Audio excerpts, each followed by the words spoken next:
Go for it. Okay, tell us as much as you can and what you're excited about for your character in this new show. I play Dr. Sabine Lommers, who I've nicknamed the Bad News Barbie.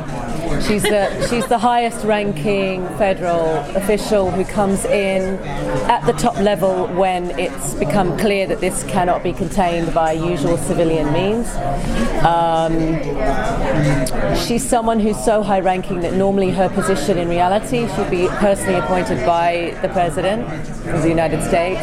She comes from a medical background, and when she comes in with she's very no-nonsense. She's got a very interesting edge to her, and yet what's great, exciting for me as an artist is that it's very clear that she has some exciting layers to explore. This is a relationship drama, and what's fascinating about it is that this could all really happen. So we were consulting with members of the CDC, epidemiologists, members of the Atlanta Police Department when we were creating the pilot and getting ready in pre-production. And they said, this could all absolutely happen. This is a virus. It's entirely realistic, this scenario. And, we've seen measures like this taken in Sierra Leone with Ebola. It's based on a format from a Belgian show, but it's become a very localized, very American drama where we set up characters in partnerships and then tragically see them torn apart by the cordon sanitaire that my character has to unfortunately institute. And it's a really interesting story for the audience because it takes us inward to think about what we would actually do, because it's so realistic, because it's not a zombie apocalypse story, which I love, don't get me wrong. The thing about this is it becomes so personalized because we don't know what we would do in these situations, and it's brought so close to home by setting it in Atlanta. It's no coincidence that it's the home of the CDC as well.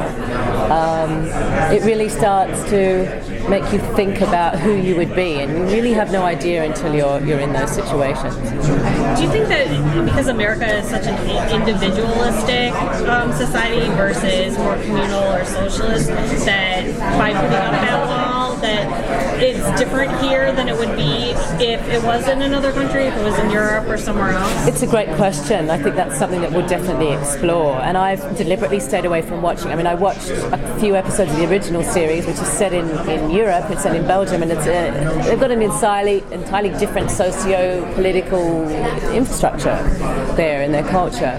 How Americans respond, how military is used in each situation. It's very interesting to see how it plays out, and I think that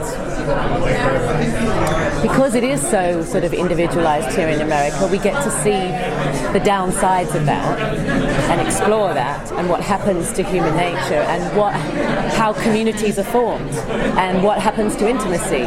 And so this really is, at its core, thank goodness for me, a love story. And you get to see people connect. You see, key people in relationships who then get torn apart. And you're rooting for them to find their way back to each other. And in the meantime, they're going to forge alliances with people that they wouldn't otherwise trust or be placed with in such close quarters. And I think, I've done a lot of research on trauma and stress and how it affects people and the psychology of it, and I'm fascinated by what happens to us when we're put into fight or flight. So there are the people who are trained. I've trained with Navy SEALs. I've talked to some really interesting people, and they, there's a certain part of you that almost needs to be broken to be rebuilt to handle these high-risk, dangerous situations. And yet there are a lot of civilians in this story who are going to become, I think, quite unlikely heroes. People are used to seeing you in a very active, kick-ass kind of role, and this sounds like it's going to be a little different.